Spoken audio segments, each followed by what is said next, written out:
In this video, we're going to show you how to use Fee Navigator's Analysis Bot to analyze statements on the go.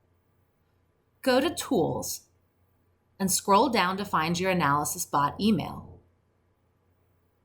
Simply forward statements here or ask merchants to do the same.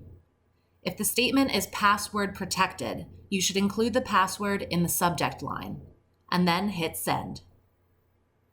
If you want to customize your Analysis Bot email, go to Account and then Account Details.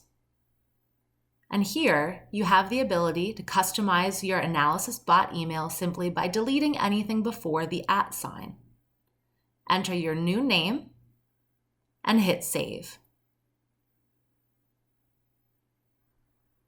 If I go back to my email, here's the response we received. Success.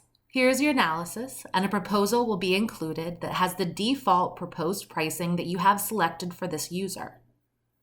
We also include the PDF proposal that you could present to a merchant, as well as a Word document that you can download and make edits before you present to the merchant. Thank you for watching this tutorial. Like and follow for more, and we look forward to doing business together.